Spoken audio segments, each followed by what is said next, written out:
चलिए बच्चों आगे चलते हैं। अल्टरनेटिंग करंट का last topic that is our transformer. Transformer का जो काम है वो किसी भी एसी वोल्टेज को चेंज करने का है। एसी वोल्टेज को बढ़ाना हो या एसी वोल्टेज को घटाना हो, then we use it device named as transformer. ये तो इसका काम हुआ। और रही बात इसका प्रिंसिपल, तो it is based on mutual induction. ये म्यूचुअल इंडक्शन के प्रिंसिपल पर काम करता है। तो ट्रांसफॉर्मर को लेकर दो बातें। पहली बात, it is used to change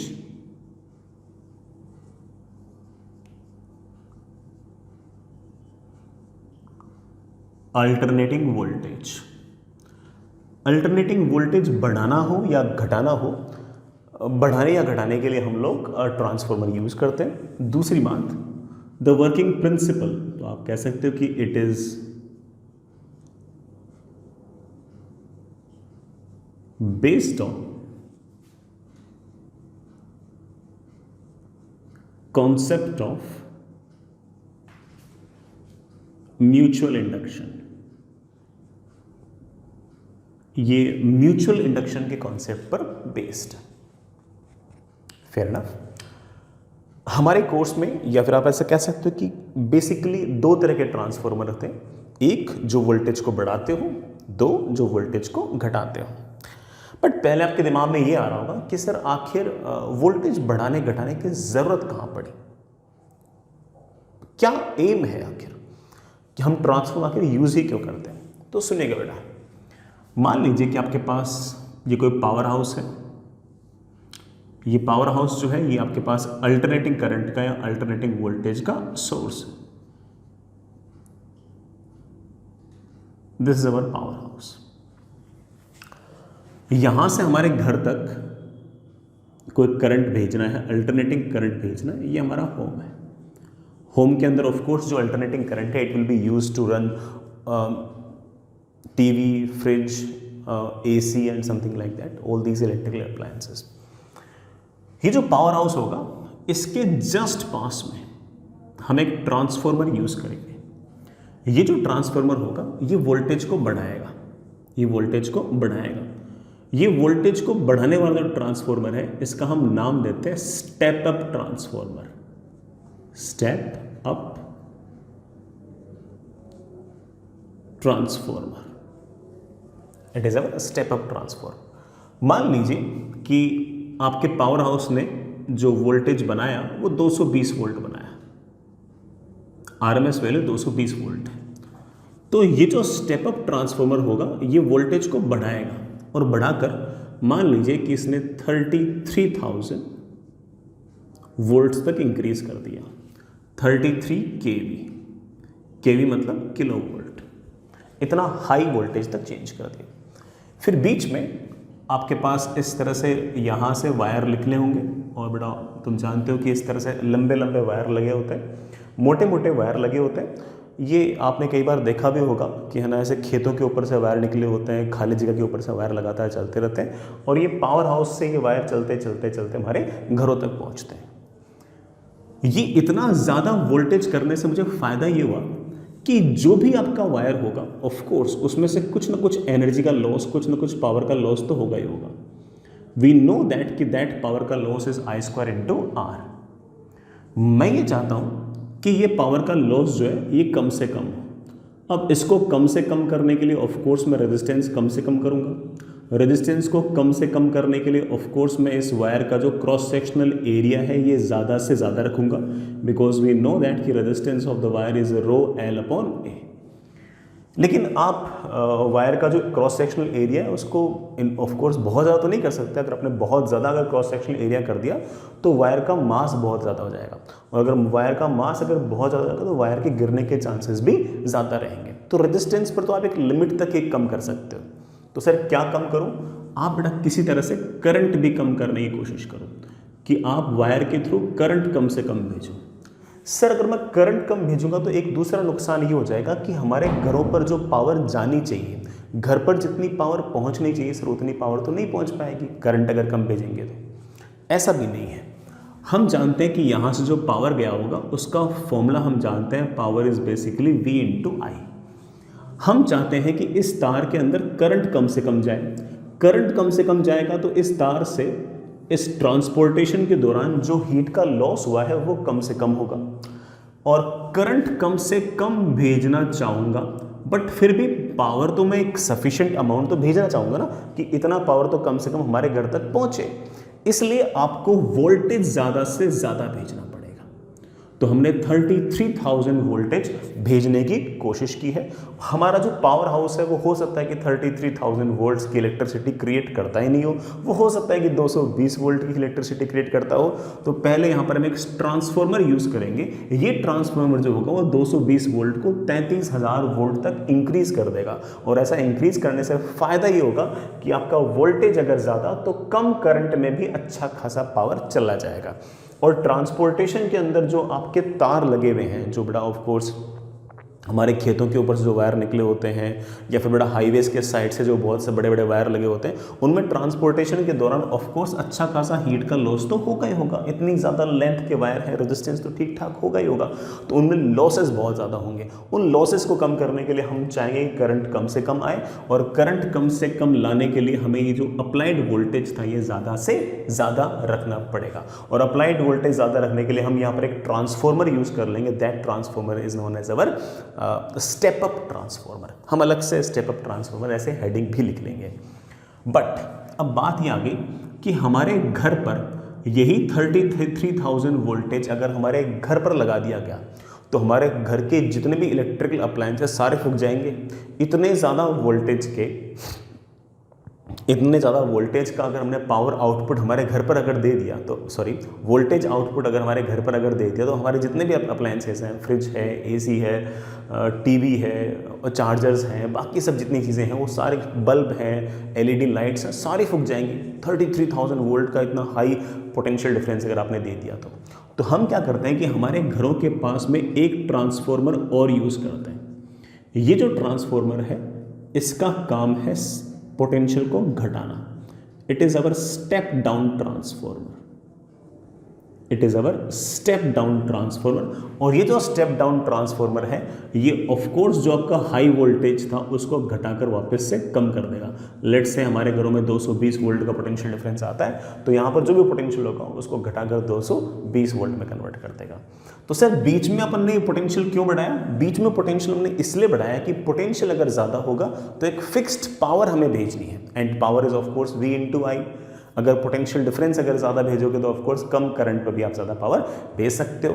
current पूरे रास्ते अगर तार में कम होगा तो तार के अंदर जो लॉसेस हैं वो काफ़ी कम होंगे, और हमारा लॉसेस अगर कम होंगे तो ऑब्वियस बात है कि इकोनॉमिकली बेटर रहेगा, इकोनॉमिकली ज़्यादा फिजिबल रहेगा हमारा सारा का सारा system. I hope you get the point. तो ये हमारा ट्रांसफॉर्मर का मेन इशू था कि किस कारण से हम ट्रांसफॉर्मर यूज़ करते हैं,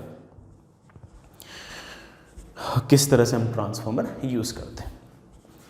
चलिए बच्चों आगे चलिए। अभी तक हमने सिर्फ ये डिस्कस किया है कि ट्रांसफॉर्मर यूज़ क्यों करते हैं। नेक्स्ट इज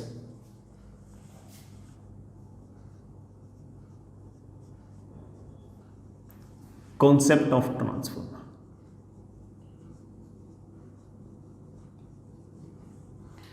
अब ट्रांसफॉर्मर का कॉन्सेप्ट क्या है वो सुनिए। सबसे पहले ऐसे एक आयरन कोर लीजिए, जिस तरह से मैं बता रहा हूं इस तरह से आयरन कोर लीजिए। मैं हर चीज़ के पीछे का लॉजिक बताऊंगा बच्चों, है ना, ऐसे नहीं कि मैं कुछ भी ऐसे बोल दूं। मैं हर चीज़ के पीछे क्या क्या कारण हो सकते हैं मैं डिस्कस करता रहूँगा। ये हमारे पास एक आयरन कोर है। कॉन्सेप्ट एक्चुअली ये था कि आपको कोई ना कोई सॉफ्ट फेरोमैग्नेटिक सब्सटेंस रखना था। यहाँ से तो खाली है, ये आपके पास एक सॉफ्ट फेरोमैग्नेटिक सब्सटेंस है। दिस इज अवर सॉफ्ट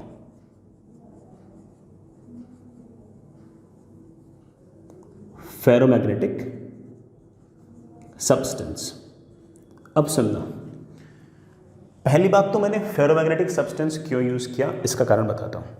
मैं ये चाहता हूं कि इस पूरे रीजन के अंदर अगर मैंने किसी तरीके से मैग्नेटिक फील्ड क्रिएट कर दी तो मैग्नेटिक फील्ड बाहर ना जाए। और आप इस बात को जानते हैं, मैं आपको सिखा चुका हूं कि फेरोमैग्नेटिक सब्सटेंस जो होते हैं वो सारे की सारी मैग्नेटिक फील्ड को अपने अंदर ही रखना चाहते हैं, वो सारे की सारी मैग्नेटिक फील्ड को अपने अंदर ही गाइड करना चाहते हैं, वो मैग्नेटिक फील्ड को अपने अंदर से बाहर निकलने देना नहीं चाहते। तो कोई अगर मैंने मैग्नेटिक फील्ड क्रिएट कर दी है तो वो मैग्नेटिक फील्ड बाहर ना निकले और ऐसे इस कोर के अंदर ही वो मैग्नेटिक फील्ड घूमती रहे। ऐसा डायमैग्नेटिक सब्सटेंस नहीं कर सकते, बल्कि वो तो मैग्नेटिक फील्ड को रेपेल करते थे। पैरामैग्नेटिक सब्सटेंस भी उतने एक्सटेंट तक नहीं कर सकते थे। सबसे बढ़िया तरीके से ऐसा काम करने वाला अगर कोई था तो वो आपके फेरोमैग्नेटिक सब्सटेंसेस थे। आप कहोगे ठीक है सर, मान ली आपकी बात, लेकिन सर फेरोमैग्नेटिक सब्सटेंस दो तरह के होते थे, hard ferromagnetic substances and soft ferromagnetic substances. Sir आप सॉफ्ट फेरोमैग्नेटिक सब्सटेंस क्यों यूज़ कर रहे हो? बेटा मैं सॉफ्ट फेरोमैग्नेटिक सब्सटेंस इसलिए यूज़ कर रहा हूँ क्योंकि सॉफ्ट फेरोमैग्नेटिक सब्सटेंसेस होते उनके अंदर हिस्टेरेसिस लॉसेस बहुत कम थे, और हिस्टेरेसिस लॉसेस अगर कम होंगे तो ऑब्वियस बात है कि हमारे इस पूरे के पूरे सिस्टम की एफिशिएंसी अच्छी खासी रहेगी। तो इस कारण से हम सॉफ्ट फेरोमैग्नेटिक सब्सटेंसेस यूज़ करते हैं। मैं आपको पहले की क्लासेस के अंदर बता भी चुका हूँ कि सॉफ्ट फेरोमैग्नेटिक सब्सटेंस का सबसे अच्छा एग्जाम्पल जो है दैट इज सॉफ्ट आयरन। तो हम ये जो कोर बनाएंगे ये हमेशा सॉफ्ट आयरन का बनाएंगे। किसका बनाएंगे बेटा? सॉफ्ट आयरन का।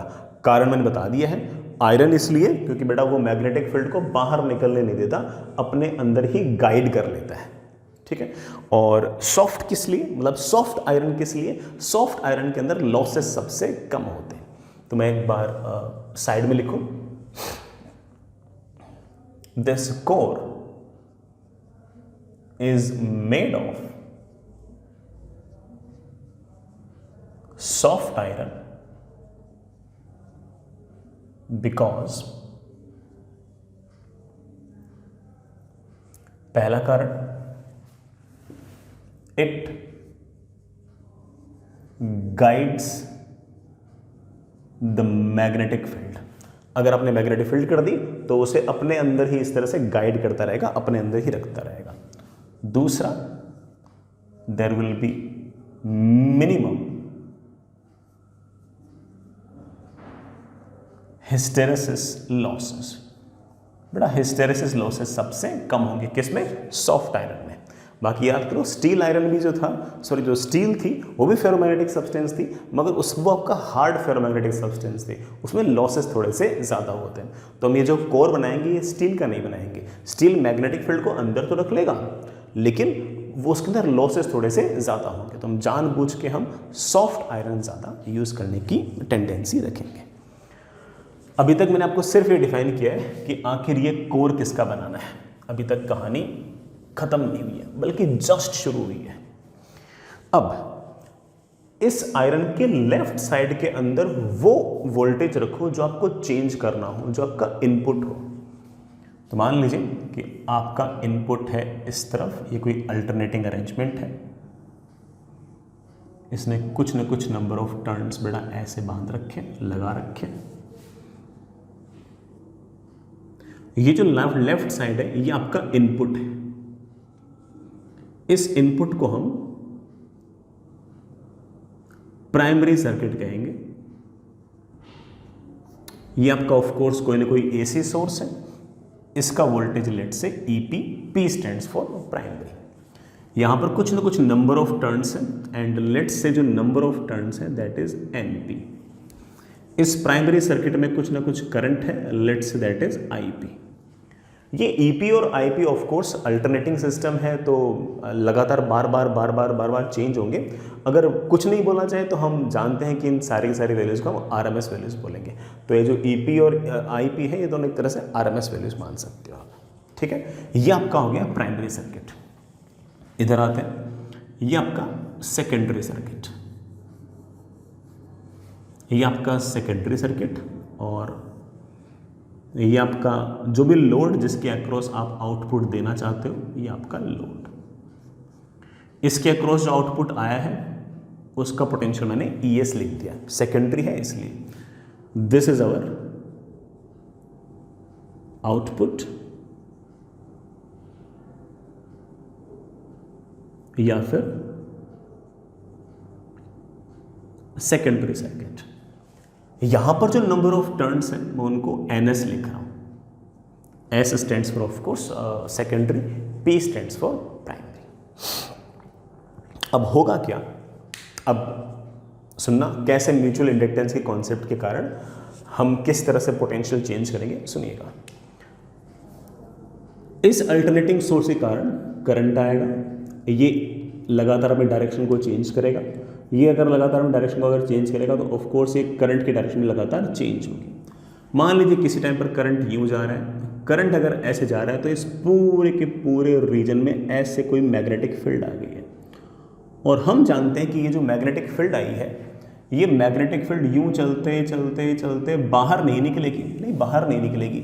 ये जो कोर बना हुआ है, ये बना हुआ है आपके फेरोमैग्नेटिक सब्सटेंस का। ये मैग्नेटिक फील्ड को अट्रैक्ट करता है, ये बाहर नहीं जाने देता, हमेशा अपने अंदर ही रखता है। तो यही मैग्नेटिक फील्ड यूं घूमते घूमते बाहर नहीं जाएगी, ये फेरोमैग्नेटिक सब्सटेंस इस मैग्नेटिक लाइन ऑफ फोर्स को अपने अंदर ही गाइड कर देगा, अपने अंदर ही ले आएगा। यूं चलते चलते चलते ऐसे अंदर रख लेगा, यूं चलते चलते ऐसे अपने अंदर रख लेगा। इस मैग्नेटिक फील्ड के कारण एक लूप में से गुजरने वाला जो फ्लक्स है वो लेट से बड़ा फाई है। ये EMF as a function of time है, तो ये current as a function of time है। ये current as a function of time है, तो ऑफ कोर्स इस एक लूप में से गुजरने वाला जो फ्लक्स है ये भी कोई ना कोई फंक्शन ऑफ टाइम है। Very obvious. जो फ्लक्स इसमें से गुजर रहा है हम जानते हैं कि मोर और लेस वही फ्लक्स इसमें से गुजर रहा है, ये मानते हुए कि यहाँ से कोई फ्लक्स का लीकेज नहीं हुआ है। तो जो फ्लक्स यहाँ से गुजरा वही फ्लक्स ऑफ कोर्स इसमें से भी गुजरा। अब प्लान क्या है, प्लान सुनना बेटा। मैंने ना इस लूप और इस लूप के बीच में म्यूचुअल इंडक्टेंस है, चेक करो। इसमें से गुजरने वाला अगर करंट चेंज होगा तो ऑफ कोर्स इसमें से गुजरने वाला फ्लक्स चेंज होगा। कैसे? ये करंट चेंज होगा तो मैग्नेटिक फील्ड चेंज होगी, यहां मैग्नेटिक फील्ड चेंज होगी तो यहां मैग्नेटिक फील्ड चेंज होगी, यहां मैग्नेटिक फील्ड चेंज होगी तो ऑफ कोर्स इस लूप में कोई ना कोई फ्लक्स चेंज होगा, और अगर इस लूप में कोई ना कोई फ्लक्स चेंज होगा तो इस लूप के अक्रॉस कोई ना कोई EMF इंड्यूस हो जाएगी। So I can say that कि these two loops are actually mutually linked and there is a concept of mutual inductance between them. If the current changes in this loop, the magnetic field here changes, the magnetic field here changes, magnetic field changes, it obviously means flux changes, and if flux changes it obviously means कि यहाँ पर कोई ना कोई potential difference आ गया, और इस तरह से यहाँ का potential difference और यहाँ का potential difference आपस में relate हो सकता है। और relate होने के पीछे कारण क्या है? Of course relate होने के पीछे कारण ये है कि इस करंट के चेंज होने से मैग्नेटिक फील्ड चेंज, यहां मैग्नेटिक फील्ड चेंज तो यहां magnetic field change, magnetic field change तो इसमें से गुजरने वाला फ्लक्स चेंज। एक लूप में से गुजरने वाले कारण के एक लूप में गुजरने वाले करंट के कारण दूसरे लूप में से अगर फ्लक्स चेंज हो रहा हो तो इट मींस दैट उन दोनों में म्यूचुअल इंडक्टेंस है। फेयर एनफ, आसान सा कॉन्सेप्ट था, कोई बहुत टफ काम तो नहीं था। अब मैं कह सकता हूं कि इन दोनों पॉइंट्स को अगर देखूं तो यहां से तक का पोटेंशियल डिफरेंस EP और यहां से यहां तक के पोटेंशियल डिफरेंस को मैं एक तरीके से और भी लिख सकता हूं। कैसे? एक लूप में से गुजरने वाला अगर फ्लक्स फाई है तो यहां पर NP नंबर ऑफ लूप्स हैं, तो कुल मिलाकर फ्लक्स हो गया NP टाइम्स फाई। यहां से यहां तक के पोटेंशियल डिफरेंस को मैं एक तरीके से और लिख सकता हूं minus d/dt of change in flux. In this way, I can say EP is equals to minus N1 d phi by dt. This is my equation number 1. Fair enough? मुझे अब निकालना है यहां से यहां तक का पोटेंशियल डिफरेंस, इस लोड के अक्रॉस पोटेंशियल डिफरेंस, यहां से यहां तक का पोटेंशियल डिफरेंस, और ऑफ कोर्स यहां से यहां तक का पोटेंशियल डिफरेंस तो सेम है। और यहां से यहां तक का पोटेंशियल डिफरेंस मैं जानता हूं किस कारण से आया है। एक लूप में से गुजरने वाला फ्लक्स है फाई, तो NS नंबर ऑफ लूप्स में से गुजरने वाला फ्लक्स होगा NS फाई, और अगर NS फाई अगर चेंज होगा तो यहां से तक कोई ना कोई पोटेंशियल डिफरेंस तो आएगा। The same potential difference can be written as ES is equals to minus d/dt of कितना फ्लक्स यहां से तक चेंज हुआ, तो आप कह सकते हो कि that is obviously NS phi. This is my, अच्छा बेटा मैं इसमें से एक बार NS कॉन्स्टेंट है बाहर निकाल लूँ तो मेरे पास आ गया ES is equals to minus NS d∅dt. This is my equation number 2. ये मेरे पास इक्वेशन नंबर 1, ये मेरे पास इक्वेशन नंबर 2. दोनों इक्वेशंस को अगर मैं डिवाइड करता हूँ तो मेरे पास आ गया EMF of the secondary circuit divide by EMF of the primary circuit is number of loops in secondary circuit divide by number of loops in primary circuit. It is the formula to remember. कितना आसान सा formula है और हमें सिर्फ और सिर्फ यही वाला फॉर्मूला याद रखना है. इससे हमारा काफ़ी हद तक काम बन जाएगा, काफ़ी हद तक हमारा इससे काम बन जाएगा. इससे हमें बिल्कुल बढ़िया मोस्टली चीज़ें हमारी आ जाएंगी. सेकेंडरी सर्किट में EMF divide by primary circuit में EMF is equals to number of loops in secondary circuit divide by number of loops in primary circuit. JEE में आज तक जितने भी सवाल पूछे मोस्टली तो सिर्फ और सिर्फ इसी फॉर्मूले से पूछ लिए हैं. तो ठीक है, बढ़िया है, हमारा काम चल जाएगा. बाकी इसके पीछे का क्या लॉजिक है, क्या कहानी, मैं बता चुका हूँ आपको. आगे चलिए नेक्स्ट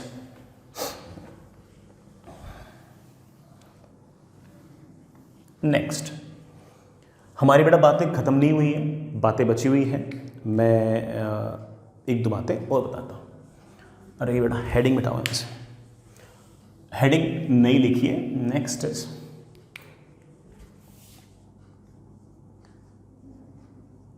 पावर ऑफ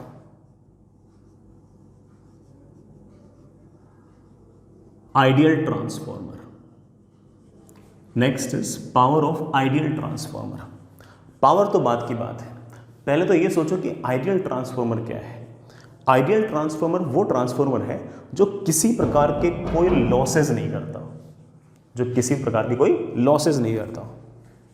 जैसा कि हम डिस्कस कर रहे थे कि पहले ये देख लेते कि आइडियल ट्रांसफॉर्मर क्या है. पावर तो बात की बात है. आइडियल ट्रांसफॉर्मर का अर्थ ये हो गया कि जिसकी एफिशिएंसी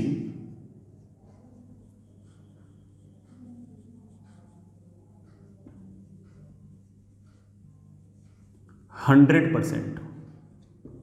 एफिशिएंसी 100% हो, इस बात का अर्थ ये है कि जितना आपका पावर इनपुट है उतना ही आपका पावर आउटपुट है. मतलब प्राइमरी सर्किट ने जितना पावर दिया है सेकेंडरी सर्किट ने उतना ही पावर डिसिपेट कर दिया, आगे निकाल दिया.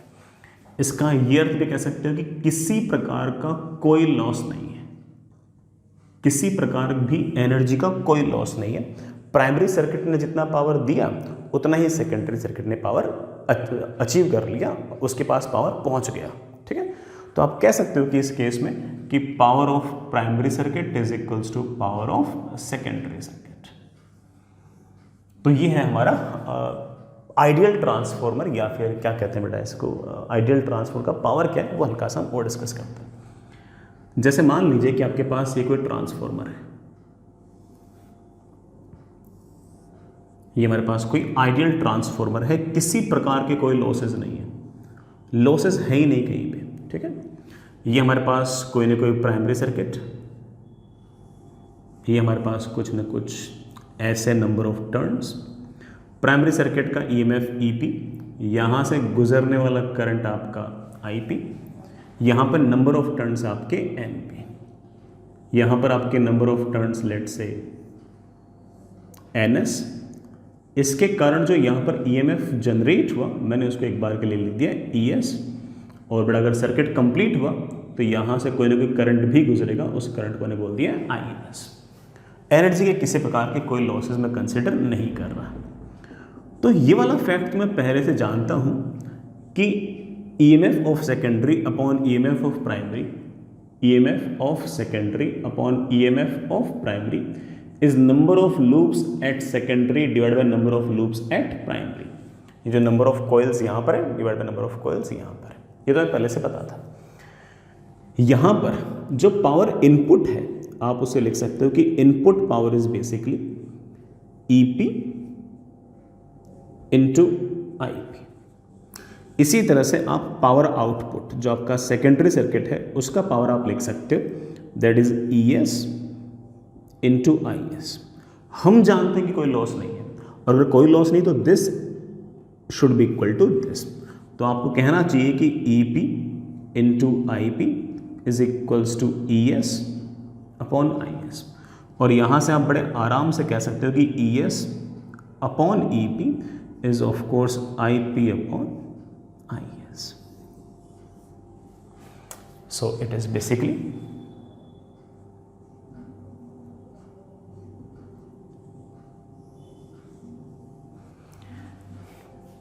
इतनी छोटी सी बात है.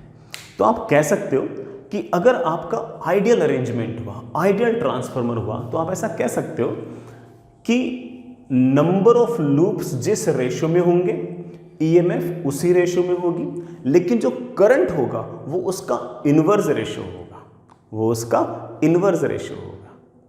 क्यों? क्योंकि ईएमएफ जिस रेशियो से बढ़ेगी उसके उल्टे रेशियो से अगर करंट चेंज होगा तभी तो पावर सेम रहेगा, because power is of course EMF into current. जैसे एग्जांपल के लिए अगर मैं कहूं कि यहां पर नंबर ऑफ टर्न्स और यहां पर नंबर ऑफ टर्न्स मान लो 1:4 के रेशियो में है, ठीक है, तो इसका मतलब ये हुआ कि यहां पर अगर आपका वोल्टेज 100 वोल्ट है तो यहां पर आपका वोल्टेज 400 वोल्ट आएगा. नंबर ऑफ टर्न्स 1:4 के रेशियो में, तो आपका जो ईएमएफ है वो 100, वो भी 1:4 के रेशियो में, तो वो अगर 100 वोल्ट है तो ये 400 वोल्ट आएगा. इसी तरह से मैं एक बात और बोल सकता हूं कि अगर यहां पर आपका करंट अगर 2 एम्पियर आया है, यहां पर अगर आपका करंट अगर 2 एम्पियर आया है, तो यहां पर जो करंट आएगा ये 2 एम्पियर नहीं आएगा, बल्कि ये आएगा 2 ampere divide by 4, that is 0.5 ampere. आपका ईएमएफ 4 गुना हो गया है, लेकिन आपका करंट 1/4 हो गया है. The reason is because this into this should be equal to this into this.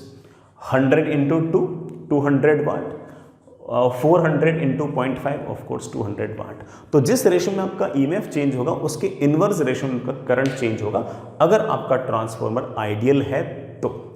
अगर आइडियल नहीं है तो और भी तरह के पैरामीटर्स आएंगे, उनको हम देख लेंगे, कोई इतना बड़ा टास्क भी नहीं है. बट अगर आइडियल है तो आप ये चीज़ याद कर सकते हो. इतना सा फॉर्मूला है, हो सके तो आप इसको याद रखें, हो सके तो आप इसको याद रखें. आगे चलिए बच्चों, नेक्स्ट इज, अब इन बातों से हम कह रहे हैं कि आपके पास 2 तरह के ट्रांसफार्मर होंगे.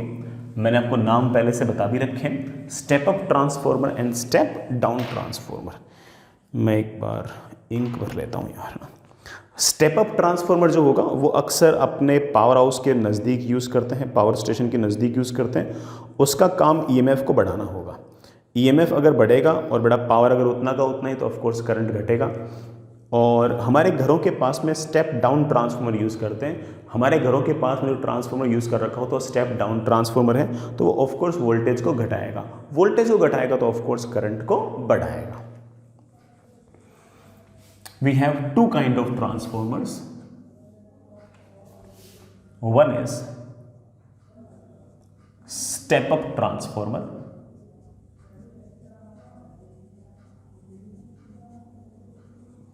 हमारे इस स्टेप अप ट्रांसफार्मर की कहानी ये है कि अगर आपके पास ये ट्रांसफार्मर, ये हमारा कोर, लेफ्ट साइड में आपका प्राइमरी सर्किट, राइट साइड में आपका सेकेंडरी सर्किट. प्राइमरी सर्किट में नंबर ऑफ टर्न्स कम होंगे और सेकेंडरी सर्किट में नंबर ऑफ टर्न्स ज्यादा होंगे. अगर ये NP, ये NS, तो number of loops at secondary circuit are more than number of loops at primary circuit. यहां पर जो पोटेंशियल है वो EP है और यहां पर जो पावर आउटपुट आया है यहां पर आपके पास जो EMF है वो आपके पास ES है. यहां पर कुछ ना कुछ करंट आया है, लेट से IS, यहां पर लेट से कोई ना कोई करंट आया है IP. हम जानते हैं कि अगर ये नंबर ऑफ टर्न्स अगर ज़्यादा है तो ये वाला EMF ज़्यादा है, ये वाला EMF कम है.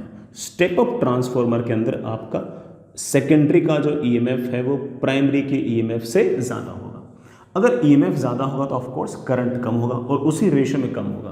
तो आप कह सकते हैं कि सेकेंडरी में करंट कम है और प्राइमरी में करंट ज़्यादा है. ये कहानी किसकी है? स्टेप अप ट्रांसफार्मर की. स्टेप अप ट्रांसफार्मर कहाँ यूज़ करते हैं? Of course near power station. इसका यूज़ जो है वो पावर स्टेशन के पास में. ठीक है. नेक्स्ट इज दूसरा type of transformer, that is our step down transformer. जो हमारा स्टेप डाउन ट्रांसफॉर्मर है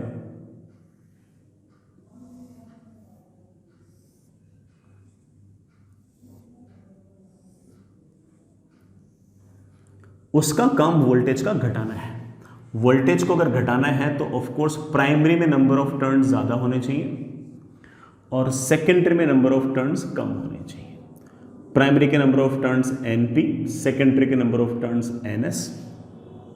यहाँ पर हमारे पास प्राइमरी का जो EMF आया है वो EP और सेकेंडरी के अक्रॉस जो पोटेंशियल डिफरेंस आया है मैंने उसे एक बार के लिए ES लिख दिया है। प्राइमरी में जो करंट है मैंने उसे एक बार के लिए IP लिख दिया है और सेकेंडरी में जो करंट है मैंने उसे एक बार के लिए IS लिख दिया है। वैसे कहानी आपको पता है, आप भी कहोगे सर छोटी मोटी बातें कर रहे हो आप। सेकेंडरी में नंबर ऑफ टर्न्स कम है, प्राइमरी में नंबर ऑफ टर्न्स ज़्यादा है, तो ऑफ कोर्स सेकेंडरी के अक्रॉस जो EMF आएगा वो कम आएगा और प्राइमरी में जो आपने EMF का इनपुट दिया है वो ज़्यादा होगा। EMF घट गया है तो पक्की बात है करंट बढ़ गया है एंड एग्जैक्टली उसी रेशियो में बढ़ गया है। तो आप कह सकते हो कि सेकेंडरी में करंट ज़्यादा है और प्राइमरी में करंट कम है। ये बात है स्टेप डाउन ट्रांसफॉर्मर की और ये बात है स्टेप अप ट्रांसफॉर्मर की। याद रहेंगी और लॉजिक से याद रहेंगी। ऐसा नहीं कि अपन ने सिर्फ ऐसे वो घोट काट लिया हो, अपन को लॉजिक से याद है। ऐसा थोड़ी कि अपन ने कोई सिर्फ याद कर रखा है, हमने सारी की सारी बात को बिल्कुल डिटेल में देखा है। ठीक है, चलेगा।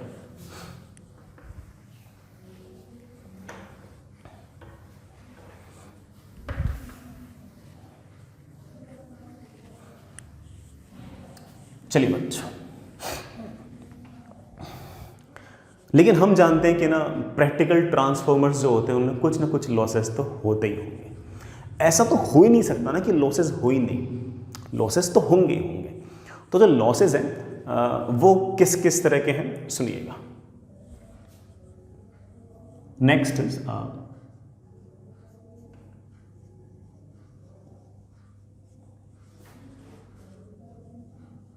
Energy losses in transformer. Transformer में किस तरह के एनर्जी लॉसेस हैं सुनिएगा।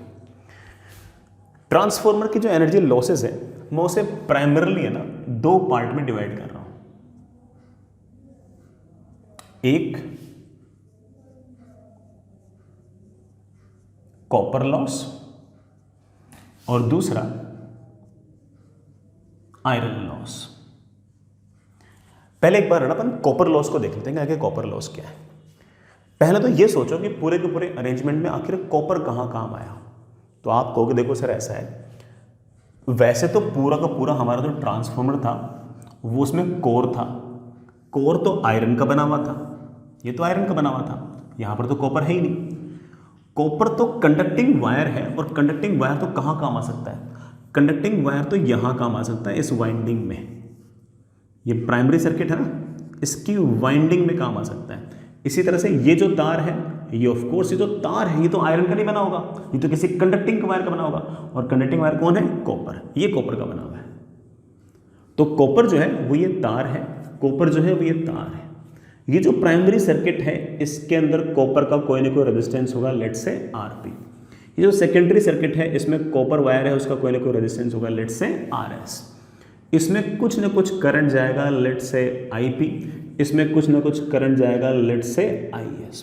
तो मुझे ऐसा लगता है कि जो कॉपर की वाइंडिंग्स हैं, कॉपर का जो वायर है उसके जो लूप्स बना रखे हैं उनके अंदर करंट गुजरेगा, तो हमारा जो कॉपर वायर है वो थोड़ा थोड़ा थोड़ा गर्म होगा। और अगर वो गर्म होगा तो उसके कारण कोई ना कोई लॉसेस तो आएंगे। तो आप कह सकते हैं कि कॉपर लॉस जो है it is basically heating of copper wire windings. बेटा वाइंडिंग्स मतलब जो लपेटे मार रखे हैं ना अपन इस तरह से, ये लपेट रखे ना, इनकी वायर्स की हल्की फुल्की हीटिंग होती रहेगी। बल्कि आप कह भी सकते हो कि सर कॉपर लॉस जो है ना वो हमारा प्राइमरी सर्किट में भी होगा, सेकेंडरी सर्किट में भी होगा। प्राइमरी सर्किट में it will be primary circuit में करंट का स्क्वायर टाइम्स प्राइमरी सर्किट का रेजिस्टेंस प्लस सेकेंडरी सर्किट में करंट का स्क्वायर टाइम्स सेकेंडरी सर्किट में रेजिस्टेंस। ये हमारा कॉपर लॉस, ये हमारा कॉपर लॉस। दूसरा ऑफ कोर्स हमारा आयरन लॉस। आयरन लॉस कहां होगा? आप बोलोगे सर आयरन तो ये है, ये आयरन तो ये, इसमें कुछ ना कुछ लॉसेस होंगे। बिल्कुल सही बात बेटा, आयरन लॉसेस होंगे। तो आयरन लॉस जो होंगे it is basically loss of energy in the soft iron core. जो हमने आयरन का कोर बनाया उसके अंदर एनर्जी का कोई ना कोई लॉस तो रहेगा। इसकी कैलकुलेशन करना आसान नहीं है, इसकी कैलकुलेशन करना आसान नहीं है। कॉपर लॉस की कैलकुलेशन फिर भी करना आसान है। हम आयरन लॉस के क्या क्या प्रकार हो सकते हैं उनको देखेंगे, बट इसकी कैलकुलेशन इसे डायरेक्ट करना इतना आसान काम नहीं है। बट फिर भी एक बात जरूर बोलूंगा, सुनना बेटा, यहां पर आपके पास पावर का जो इनपुट है वो आप कह सकते हो कि that is EP into IP. यहां पर आपका पावर का जो आउटपुट है वो आप बड़े आराम से कह सकते हो कि अगर यहां से तक जो पोटेंशियल डिफरेंस आया वो अगर ES आया तो आप कह सकते हो कि that is ES into IS। ये पावर दिया गया, ये पावर आउटपुट हुआ। हम इतना बड़े आराम से कह सकते हैं कि हमारा जो पावर आउटपुट है वो ज़रूर कम रहा होगा, पावर इनपुट कम रहा होगा। तो ES IS जो होगा it will be less than EP IP। अक्सर सिर्फ और सिर्फ आइडियल ट्रांसफॉर्मर में ही दोनों बराबर होंगे, अदरवाइज हमारा आउटपुट पावर कम होगा और इनपुट पावर ज़्यादा होगा। ठीक है, कोई मुझसे पूछ ले कि सर कितना पावर लॉस हुआ, तो मैं बड़े आराम से बोल पाऊंगा कि पावर लॉस जो हुआ that is basically EP IP minus ES IS। और ये जो पावर लॉस हुआ मैं इसको दो पार्ट्स में डिवाइड कर रहा हूँ। कौन सा? एक तो power due to copper loss plus power due to iron loss. तो अक्सर क्या होगा कि ये आपको सवाल में दे रखा होगा, ये दे रखा होगा, ये दे रखा होगा। कॉपर लॉस पता है, कितना पावर दिया गया है वो पता है, कितना पावर का आउटपुट आया वो पता है, तो जो बाकी बचा वो आपका आयरन लॉस। तो आयरन लॉस इस तरह से हम कैलकुलेशन में कह सकते हैं कि आयरन लॉस विल बी कितना पावर दिया माइनस कितना पावर हमारे पास आउटपुट में आया। इसका जो डिफरेंस है वो एक्चुअली दो जने खा गए। कौन कौन खा गए? कॉपर खा गया और आयरन खा गया। इसमें से कॉपर कितना पावर खा गया वो माइनस कर दो, तो जो बाकी बचा वो आपका आयरन लॉस आ गया। जो बाकी बचा वो आपका आयरन लॉस आ गया।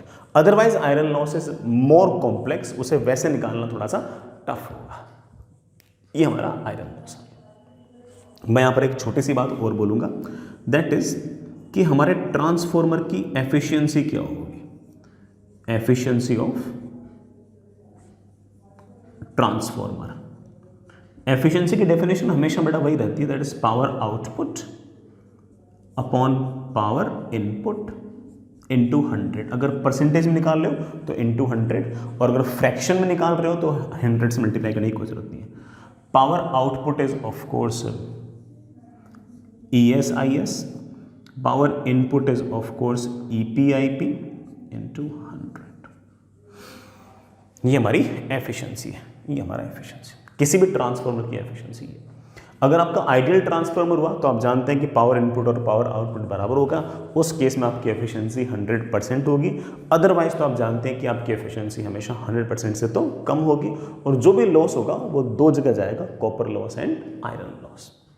ठीक है, आयरन लॉस को हम थ्योरेटिकली देख लेंगे, बट न्यूमेरिकली तो सिर्फ और सिर्फ आयरन लॉस के लिए इतनी बातें काफ़ी है। हमारा इससे ही काम बन जाएगा, बढ़िया, कोई दिक्कत नहीं आएगी, पक्का नहीं आएगी। ठीक है, चलिए नेक्स्ट। अब सवाल तो बड़ा खूब तरीके के पूछते हैं है ना, मैं तो एक सवाल करा रहा हूँ बस।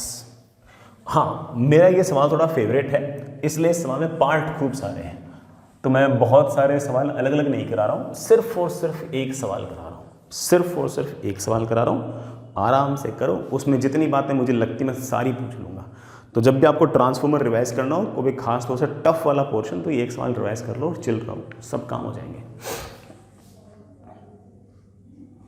मेरे पास एक स्टेप डाउन ट्रांसफॉर्मर है,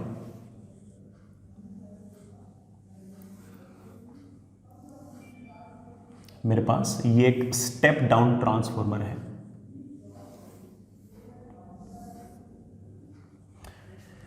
यहां पर number of turns of course ज़्यादा होंगे,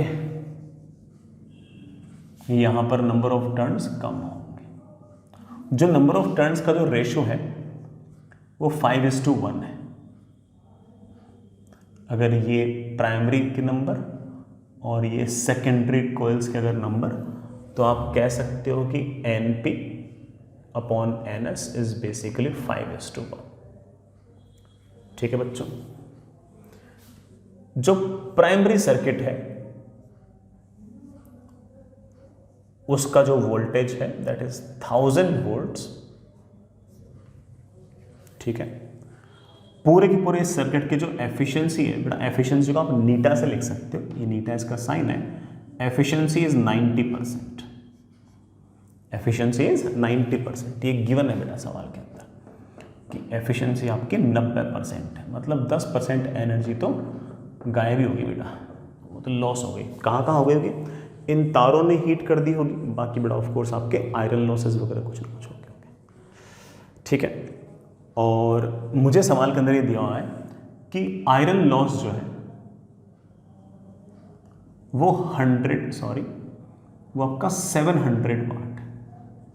ये हमें सवाल के अंदर गिवन है कि आपके आयरन लॉस जो है वो 700 वाट है।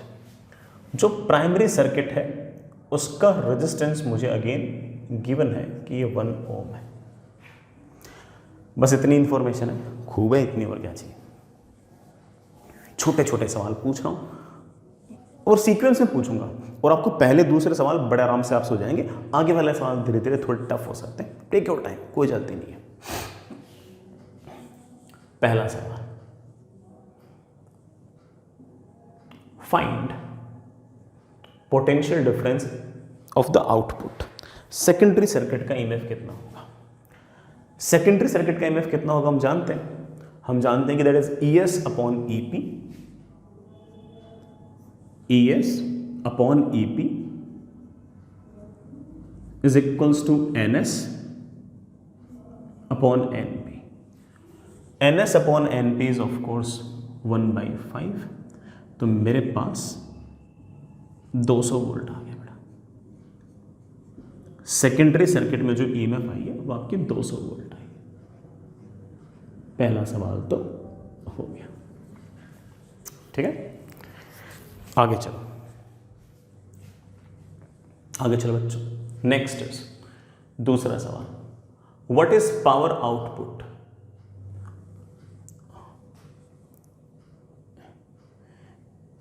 अच्छा बेटा, एक बात मैं बोलना भूल गया, सवाल में एक चीज और गिवन है, दैट इज, मैं बोलना भूल गया उस बात को, दैट इज कि जो पावर इनपुट है वो आपका 10 किलोवाट है। किलोवाट मतलब 10,000 वाट।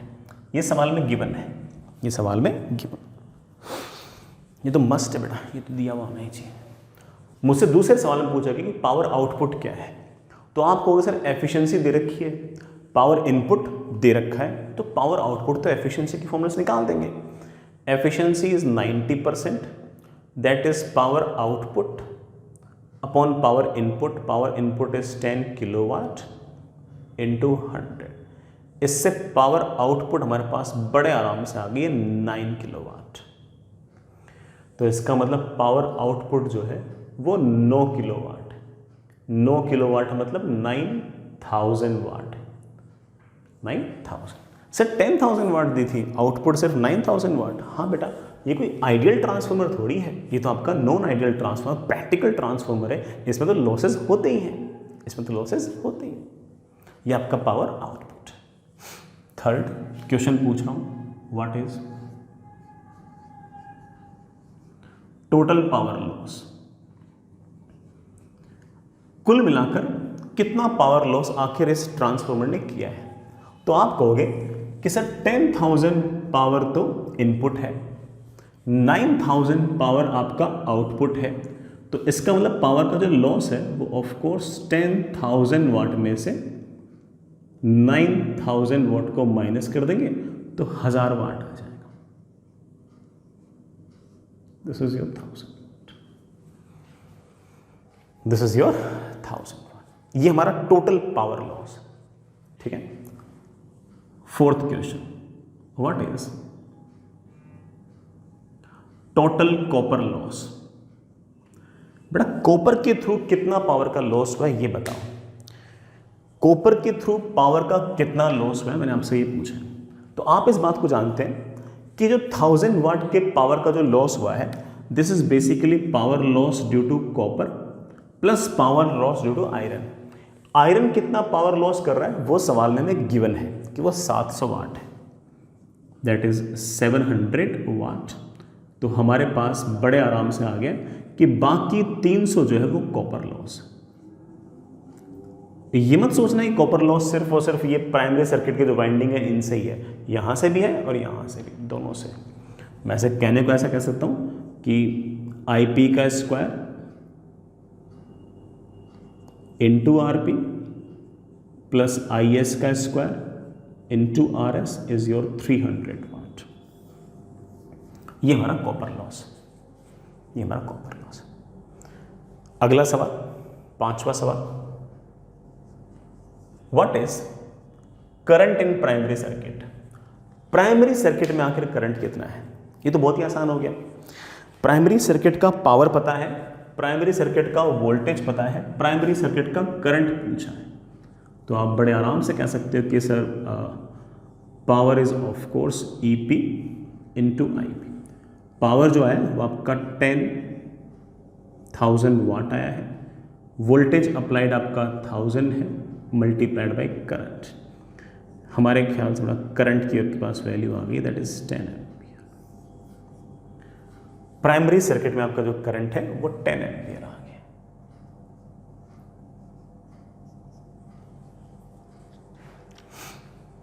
बढ़िया। अगला सवाल,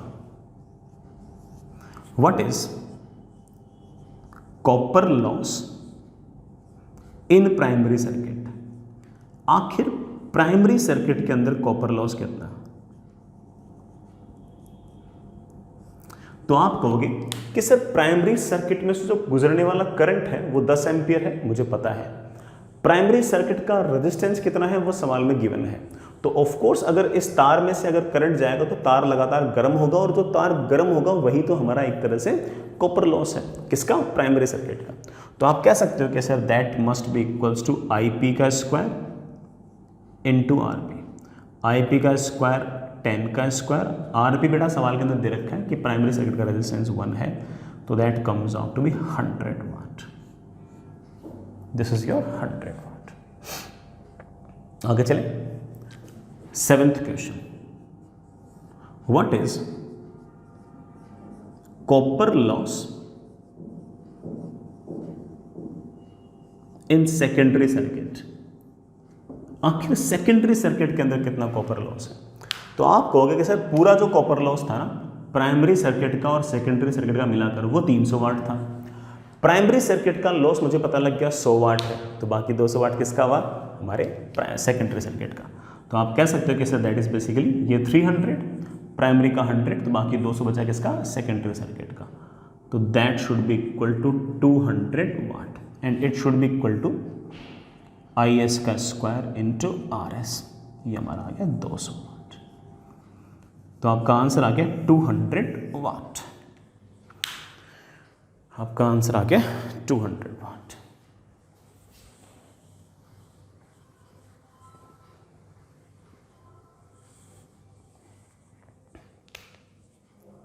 ठीक है बच्चों, थोड़ा सा टफ सा सवाल है, थोड़ा सा टफ सा सवाल है, और वो ये है कि what is current in secondary circuit. What is current in secondary circuit.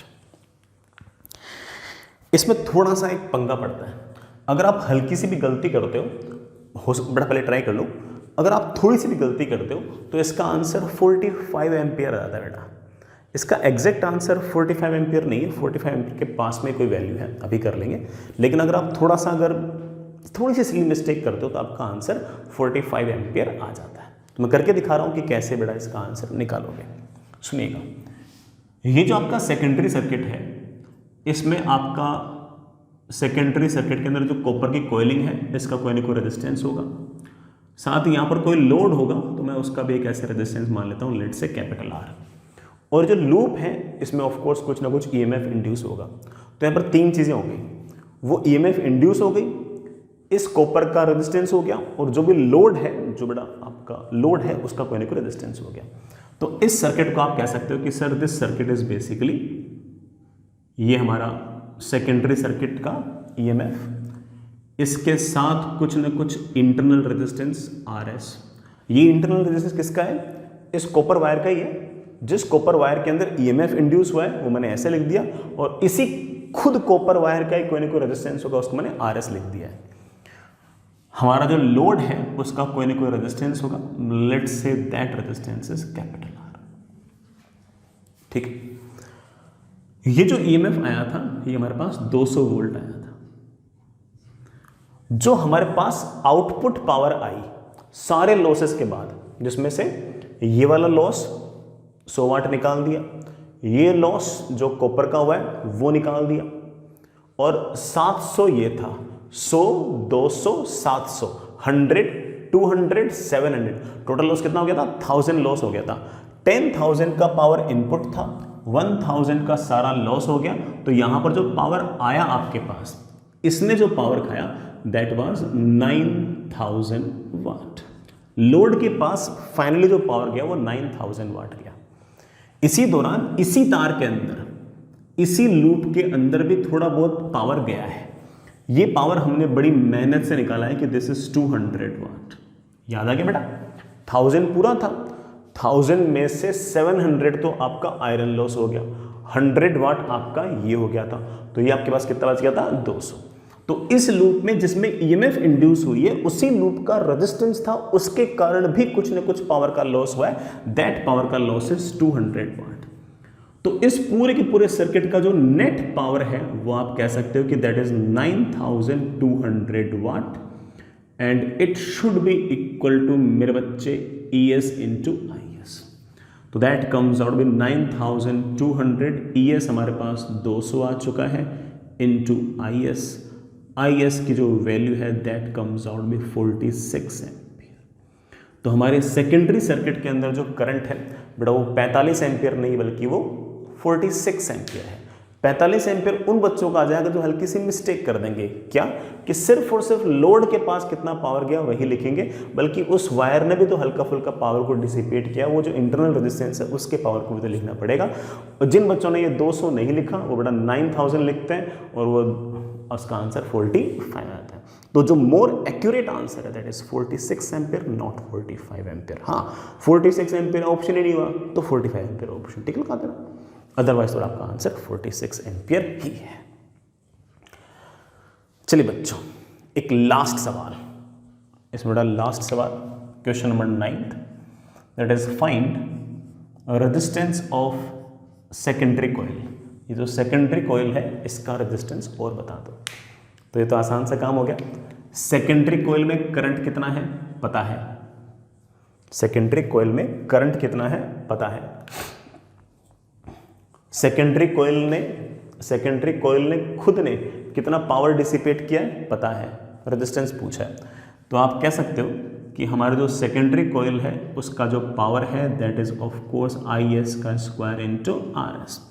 तो इस सेकेंडरी कॉइल ने जो पावर निकाला है दैट इज 200। सेकेंडरी कॉइल में से गुजरने वाला करंट आपका 46, तो आपके पास रेजिस्टेंस आ गया है सेकेंडरी कॉइल का दैट इज 200 अपॉन 46 का स्क्वायर ओम्स। मैं एक बार देख लेता हूँ बेटा कितना आता है, 200 अपॉन 46 का स्क्वायर, 200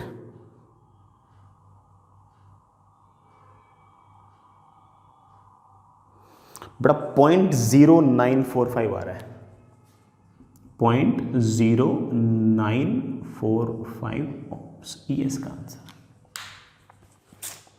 आई होप आपको टफ नहीं लगा होगा, ठीक है, बट मुझे ये सवाल थोड़ा सा ज़्यादा ही प्यारा लगता है क्योंकि मुझे लगता है कि आप कहीं भी कितने भी सवाल देख लो ट्रांसफार्मर के, वो इस सवाल का कोई ना कोई पार्ट होगा, कोई ना कोई पार्ट होगा। अपन ने तो सारा कर दिया, अपन ने तो इस पूरे ट्रांसफार्मर का जितना मतलब मान के चल लो कि हम पोस्टमार्टम कर सकते थे ना, अपन ने सारा पोस्टमार्टम कर दिया। और ये मान के चल सकते हो कि एडवांस के अंदर भी उतना नहीं आएगा जितना अपन लोगों ने भी बोर्ड पर लिखा है, ठीक है, इससे कम ही आएगा। और ऐसा आ जाए जैसा अपन ने बोर्ड पर लिखा है वैसा अगर एडवांस में आ जाए तो इससे अच्छा क्या हो सकता है कि कोई चीज़ हमने देख रखी है वो भी टफ वाली, और वही एडवांस। भाई आसान वाली तो ठीक है, आपने देख रखी नहीं देख रखी आप कर ही लोगे, टफ वाली चीज़ जो है ना मोस्टली बच्चे छोड़ के आए हमने पढ़ रखी हो उसका फ़र्क तो पड़ता ही यार, उसी का तो मेन फ़र्क पड़ता है। वो 10 नंबर तो बिल्कुल पलटी मार देते हैं सारी चीज़ की, है ना। उस 10 नंबर से तो जिस बच्चे की रैंक 5000 आनी होती है उसकी 2500 जाती है, जिसकी 2500 आनी होती है उसकी 5000 आ जाती है। किन 10 नंबरों का फ़र्क पड़ता है? जिस 10 नंबर का सवाल टफ था और आपने देख रखा था, आपको पता था कैसे करते हैं वाला सवाल, और बाकी बच्चे ऑफ कोर्स उस टाइम पर प्रॉम्प्टू सोच रहे हैं, इम्प्रॉम्प्टू सोच रहे हैं कि यार क्या होना चाहिए क्या होना चाहिए, आपको पहले से पता है क्या करना है, ठीक है। आगे चलते हैं बेटा। एक छोटी सी थ्योरेटिकल बात रह गई थी बातों बातों में, दैट इज़ कि यार ये जो आयरन लॉसेज हैं ये कौन से हैं। हालांकि जो different type of iron losses हैं ये हमने कभी न कभी किसी न किसी फॉर्मेट में पढ़ रखे हैं, हमने ऐसा किसी न किसी फॉर्मेट में पढ़ रखे हैं, हाँ? सुनना, जैसे पहला फ्लक्स लीकेज। हालांकि हमने आयरन यूज किया है वो फ्लक्स को लीक नहीं होने देगा, लेकिन हल्का फुल्का फ्लक्स फिर भी लीक हो जाता है। सर फ्लक्स लीक हो जाता है, इस बात का अर्थ क्या है बेटा? इस बात का अर्थ ये है कि इस लूप में करंट आया, उस करंट के कारण मैग्नेटिक फील्ड आई, ठीक है। और वो जो मैग्नेटिक फील्ड है ये आयरन जो है ये चाहेगा कि इसको गाइड करे और आयरन के अंदर ही रहने दे, लेकिन कुछ लाइंस, सारी लाइंस नहीं, कोई इक्का दुक्का, वन अमॉन्ग थाउजेंड्स, इक्का दुक्का जो लाइन होगी वो ऐसे बेटा बाहर निकल जाएगी। और ये थोड़ी सी जो लाइन बाहर निकली है इसके कारण हम कह सकते हैं कि मैग्नेटिक फील्ड लीक हुई है। मैग्नेटिक फील्ड लीक हुई है तो ऑफ कोर्स यहाँ पर जो एनर्जी होगी और यहाँ पर जो एनर्जी होगी वो बराबर नहीं होगी। हालांकि हमने ये फ्लक्स लीकेज कम से कम हो इस बात को ध्यान रखने के लिए जानबूझ के जो मटेरियल लिया ये डायमैग्नेटिक नहीं लिया, ये पैरामैग्नेटिक नहीं लिया। हमने कौन सा लिया? हमने कौन सा लिया? फेरोमैग्नेटिक लिया। लेकिन फेरोमैग्नेटिक सब्सटेंस भी कोई मतलब प्रभु थोड़ी है कि ना किसी ने को जान ही नहीं देगा। कोई इक्का दुक्का लाइन ऐसी हो सकती है जो बाहर निकल जाए, और अगर इक्का दुक्का लाइन बाहर निकल गई तो ऑफकोर्स उसके कॉरेस्पॉन्डिंग थोड़ी एनर्जी सिस्टम से बाहर जाएगी। तो पहला जो कारण है आयरन लॉसेस का वो है आपका फ्लक्स का लीकेज, हल्का फुल्का फ्लक्स का लीकेज हो सकता है। इसी तरह से बेटा ये लाइन यूं आ रही है आ रही है आ रही है, हमारी उम्मीद तो है कि सारी लाइन यूं घूम जाएगी, इक्का दुक्का बड़ा लाइन ऐसे बाहर निकल सकती है। तो पहला कारण आपका फ्लक्स लीकेज है, बट बहुत हल्का फुल्का होता है, बहुत ज़्यादा नहीं होता, थोड़ा सा होता है। First one is flux leakage. Other one is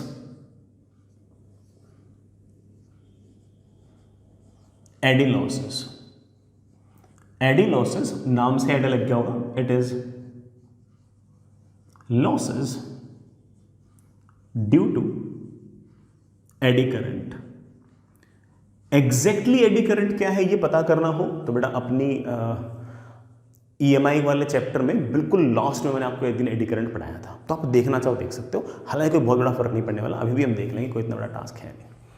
ये एडी करंट के कारण कौन से लॉसेस हैं सुनिएगा। डिटेल अगर देखनी हो तो एक बार आप देख सकते हो बेटा, EMI चैप्टर का बिल्कुल लास्ट लेक्चर मैंने आपको पढ़ा रखा है। अब हुआ क्या कि ये हमारा आयरन, ठीक है, ये हमारे कॉपर की वाइंडिंग्स, अब बार बार ये जो करंट है अपनी डायरेक्शन चेंज कर रहा है, वैल्यू डायरेक्शन दोनों चेंज कर रहा है। उसके कारण इस आयरन में से गुजरने वाला ये जो मैग्नेटिक फील्ड है, ये मैग्नेटिक फील्ड अपने आप को बार बार चेंज कर रहा है, ये मैग्नेटिक फील्ड बार बार अपने आप को चेंज कर रहा है।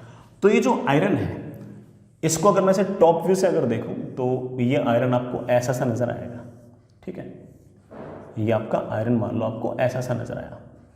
और इस आयरन का जैसे ही मैग्नेटिक फील्ड अगर टाइम के साथ लगातार चेंज होगा तो इस आयरन के जो फ्री इलेक्ट्रॉन्स होंगे वो ऐसे छोटे छोटे लूप्स के अंदर ऐसे ऐसे घूमने लग जाएंगे, और ऐसे आयरन के इस आयरन के अंदर रखे हुए जो फ्री इलेक्ट्रॉन्स हैं वो ऐसे छोटे छोटे लूप्स में घूमने लग जाएंगे। तो ऑफ कोर्स अंदर छोटे छोटे ऐसे कुछ ना कुछ करंट आ जाएंगे। वो जो करंट आएंगे those currents are known as your eddy currents. तो मैं अगर इस आयरन में से मैग्नेटिक फील्ड जा रही है, मैं अगर ऊपर से देखता हूं तो ये आपका आयरन दिख रहा है, मैग्नेटिक फील्ड ऑफ कोर्स ये ऊपर की तरफ है ही बेटा। ये मैग्नेटिक फील्ड लगातार अगर टाइम के साथ चेंज होगी तो ऐसे छोटे छोटे 3 डायमेंशनल लूप्स बन जाएंगे, और इन लूप्स के अंदर छोटे छोटे जो आपके फ्री इलेक्ट्रॉन्स हैं वो भागने लग जाएंगे। उसके कारण ऑफ कोर्स आपके पूरे के पूरे रीजन के अंदर कुछ ना कुछ करंट आ जाएंगे, और अगर मेरे बच्चों इस तरह से कोई ना कोई करंट आया तो उसके कारण कुछ ना कुछ लॉस भी होगा। जैसे मान लो कि इसमें जो करंट है वो गुजर रहा है आई, इस छोटे से लूप का कुछ ना कुछ रेजिस्टेंस है लेट से आर, तो इसमें से पावर का जो लॉस होगा that will be I square into R, that will be I square into R. लेकिन ऐसा एक लूप थोड़ी, ऐसे हजारों करोड़ों अरबों खरबों लूप होंगे, तो जो टोटल आपके पास जो लॉस होगा that will be sigma, that will be sigma where value of I varies from 1 to n। ऐसे अगर n नंबर ऑफ लूप्स बन रहे हैं तो इस तरह से हमारे पास कुछ ना कुछ लॉस आएगा। ये तो पावर लॉस है। अगर आपको एनर्जी का लॉस चाहिए तो ऑफ कोर्स उसको मल्टीप्लाई कर दो किससे, टाइम t से। मैं ये नहीं कह रहा कि मैं एक करंट निकाल सकता हूँ या फिर ये छोटे छोटे लूप का रेजिस्टेंस निकाल सकता हूँ, लेकिन मैं बोल रहा हूँ कि मैथमेटिकली ऐसा लिख सकते हैं। हालांकि हम इतने सक्षम नहीं कि करंट लिख दें और ये आर लिख दें कि छोटे छोटे लूप में कितना कितना करंट जाएगा या कितना कितना रेजिस्टेंस होगा। अरे नहीं लिख पा रहे वो अलग बात है, लेकिन एक्सप्रेशन तो ऐसे आएगा ना, एक्सप्रेशन तो ऐसे आएगा। ये आपका एडी लॉस है, ये आपका एडी लॉस है। तो ये एडी लॉस थोड़ा हल्का फुल्का रहेगा। सिर्फ इस एडी लॉस को कम कैसे करें? इस एडी लॉस को कम करने का तरीका ये है कि ये जो आपका आयरन कोर है ना, ऐसे इसको ऐसे कट कर दो, यूं ऐसे कट कर दो, बीच में जगह बना दो, ऐसे ऐसे कट कर दो,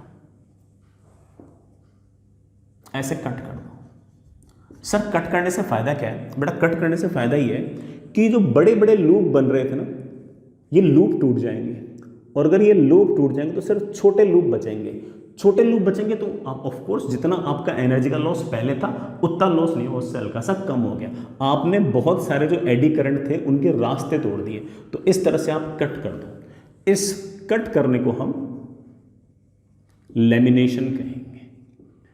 क्या शब्द यूज करेंगे बेटा? लेमिनेशन।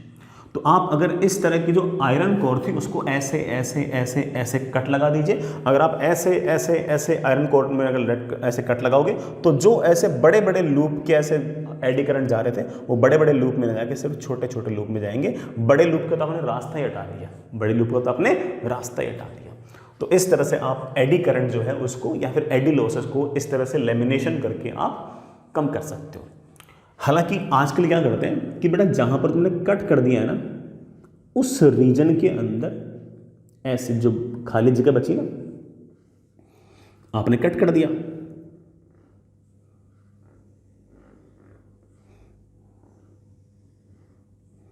आपने कट कर दिया। कट करने के बाद जो जगह बची है उसके अंदर इंसुलेटिंग लिक्विड भर देते हैं। इंसुलेटिंग मतलब बेटा जिसके पास कोई फ्री इलेक्ट्रॉन्स ना हो। अगर फ्री इलेक्ट्रॉन हो गया तो वापस से करंट बह जाएगा। तो यहाँ पर ऐसे इंसुलेटिंग लिक्विड भी भर देते हैं। तो जो बीच की जो जगह है उस जगह हम ऐसे इंसुलेटिंग मतलब बेटा ऐसा मीडियम जिसके पास कोई फ्री इलेक्ट्रॉन्स ना हो, तो ऐसे बीच में इंसुलेटिंग लिक्विड भर देते हैं। तो इस तरह से काटना और जो कटी हुई जगह है उसमें इंसुलेटिंग लिक्विड भरना, this process is known as your lamination. Lamination is used to of course decrease the eddy losses और डिक्रीज द एडी करंट। ठीक है बच्चों, एक छोटा सा और लॉस है जो मैं आपको बता चुका हूं, बट सुनिए बेटा, अगेन जो तीसरा लॉस है दैट इज हिस्टेरेसिस लॉस। जो आपका हिस्टेरेसिस लॉस है ये मैं आपको डिटेल में पहले बता चुका हूं। ठीक है, आप चाहो तो बड़ा एक बार देखना, शायद ईएमएफ चैप्टर वगैरह में सिखाया होगा मैंने आपको। बाकी कोई फर्क नहीं पड़ता, अभी याद आ जाएगा आपको। हमारे पास जो आयरन की कोर है आयरन की जो कोर है इस तरह से, उसके अंदर बार बार मैग्नेटिक फील्ड अपने डायरेक्शन को चेंज कर रही है। मान लो किसी टाइम पर मैंने मैग्नेटिक फील्ड यूं लगाई, तो मैग्नेटिक फील्ड मैंने जैसे यूं लगाई तो अंदर जो छोटे मोटे मैग्नेटिक डायपोल्स पड़े हैं वो सारे के सारे मैग्नेटिक डायपोल्स किसी तरह से चलते चलते चलते उन पर टॉर्क लगेगा मैग्नेटिक फील्ड की तरफ, और वो मैग्नेटिक फील्ड की तरफ अलाइन होना चाहेंगे। मैग्नेटिक फील्ड की तरफ अलाइन होना चाहेंगे। मैग्नेटिक फील्ड की तरफ अलाइन होने को हम बोलते हैं कि मैग्नेटाइजेशन हो रहा है, इस आयरन का मैग्नेटाइजेशन। जैसे ही ये इस तरफ अलाइन होना चाह रहे होंगे, वैसे ही इस लूप के अंदर करंट की डायरेक्शन चेंज हो जाएगी, क्योंकि लूप के साथ जो करंट लगा रखा हो तो अल्टरनेटिंग करंट लगा रखा है। जैसे ही करंट की डायरेक्शन चेंज होगी आपके मैग्नेटिक फील्ड की डायरेक्शन चेंज हो जाएगी। और जैसे मैग्नेटिक फील्ड यू लगाई, ऑफ कोर्स हमारा जो मैग्नेट डायपोल मोमेंट यू जा रहा था, अब उस पर टॉर्क इधर लगने लग गया। जैसे टॉर्क इधर लगने लग गया, आपका जो मैग्नेटिक डायपोल मोमेंट है वो मैग्नेटिक फील्ड की तरफ अलाइन होने के लिए इधर आएगा, इधर आएगा, इधर आएगा, इधर आएगा। जैसे ये डायपोल चलते चलते चलते चलते इधर आएगा, वैसे ही हमारा तो जो सारा का सारा अरेंजमेंट है उसमें प्राइमरी सर्किट में जो ईएमएफ है वो अल्टरनेटिंगली वेरी कर रहा है, करंट अल्टरनेटिंगली वेरी कर रहा है, उसके कारण मैग्नेटिक फील्ड अल्टरनेटिंगली वेरी कर रही है। तो जो मैग्नेटिक फील्ड यूं लग रही थी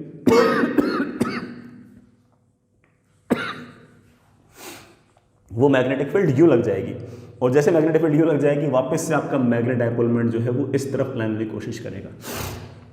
तो बार बार ये जो मैग्नेट डायपोल मोमेंट है ये बार बार अपना डायरेक्शन चेंज करेगा, बार बार मैग्नेटिक फील्ड की तरफ अलाइन होने की कोशिश करेगा, और इसके कारण इसके अंदर कुछ ना कुछ लॉसेस आएंगे।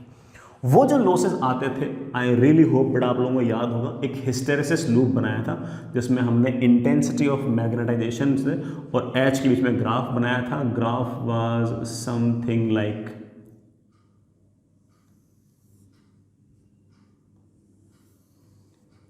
something like this, ऐसा सा ग्राफ था। बार बार एच के डायरेक्शन चेंज करते थे, intensity of magnetization direction change होती थी, और जो भी आपका एनर्जी का लॉस था वो इसके एरिया के डायरेक्टली प्रोपोर्शनल था, इसके एरिया के डायरेक्टली। ऐसा होता बार बार बार बार बार बार एक साइकिल के अंदर ऑफ कोर्स इतनी एनर्जी लॉस होगी। ऐसा अगर बार बार बार बार करोगे तो एनर्जी का लॉस उतना ही ज्यादा होगा। तो हिस्टेरेसिस लॉस जो होगा वो पक्का इस तरह से होता रहेगा। एच के डायरेक्शन लगातार चेंज करोगे तो ऐसा आई वर्सेस एच कर्व आएगा, और इस कर्व के एरिया के बराबर आपका हिस्टेरेसिस का लॉस होगा। सर मैं चाहता हूं कि हिस्टेरेसिस का लॉस कम हो, ऑफ कोर्स मैं चाहूंगा कि हमारा ट्रांसफॉर्मर बढ़िया बने। अगर आप चाहते हो कि ट्रांसफॉर्मर बढ़िया बने, लॉसेस कम से कम हो, तो हिस्टेरेसिस लॉस भी कम से कम करो। सर हिस्टेरेसिस लॉस को कम से कम करने के लिए क्या करूं? बेटा इसका एरिया कम से कम कर। सर इसका एरिया कम से कम करने के लिए क्या करूं?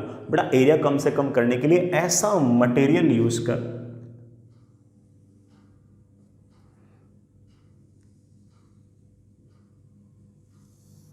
मैंने तुम्हें सब सिखा रखा है जिसकी कोर्सिविटी और रिटेनेटिविटी कम से कम हो। एक बार फिर से चेक कर लेना बेटा, ये कोर्सिविटी और रिटेनेटिविटी क्या होती है। कोर्सिविटी और रिटेनेटिविटी कम है, इसका मतलब ये वाली लेंथ, ये वाली लेंथ, ये वाली लेंथ, ये वाली लेंथ कम है। ये सारी की सारी लेंथ अगर कम है तो ऑफ कोर्स एरिया कम है, एरिया कम है तो हिस्टेरेसिस लॉसेस कम है, और हिस्टेरेसिस लॉसेस कम है इट मीन्स दैट कि हमारा जो पावर आउटपुट है वो उतना छोटा नहीं है, हमारा अच्छा ट्रांसफॉर्मर है। और मैंने तुम्हें सिखा रखा है कि ये वाला जो एरिया छोटा आता है ये किन का आता है? ये आता है आपके सॉफ्ट फेरोमैग्नेटिक सब्सटेंसेस का। बड़ा किसका आता है? सॉफ्ट फेरोमैग्नेटिक सब्सटेंसेस का। और सॉफ्ट फेरोमैग्नेटिक सब्सटेंसेस का जो सबसे अच्छा एग्जांपल मैंने आपको याद करा रखा है that is our soft iron. तो इसलिए हमें सॉफ्ट आयरन यूज़ करना चाहिए। सर हम तो शुरुआत से सॉफ्ट आयरन यूज़ कर रहे हैं, बिल्कुल यूज़ कर रहे हैं, है ना। हम जानबूझ के बेटा शुरुआत से ही सॉफ्ट आयरन ही यूज़ कर रहे थे इसी कारण से। आई होप बेटा तुम थ्योरी भी समझ गए होंगे। फिर भी किसी बच्चे को लगे कि सर ये एडी करंट और ये हिस्टेरेसिस लॉस कहाँ से आ गए, मैंने तुम्हें बिल्कुल डिटेल में बढ़िया से काफ़ी ज़्यादा टाइम देकर वो अलग से पढ़ा रखे। आप पुरानी वीडियोस भी पुरानी क्लासेस भी देख। चलो बच्चों, आप अल्टरनेटिंग करंट की जो इसेंशियल शीट है वो पूरी कंप्लीट करो, है ना, उस पूरी को निपटाओ, उससे पूरे को निपटाओ। ठीक, चलिए कल मिलते हैं, बाय।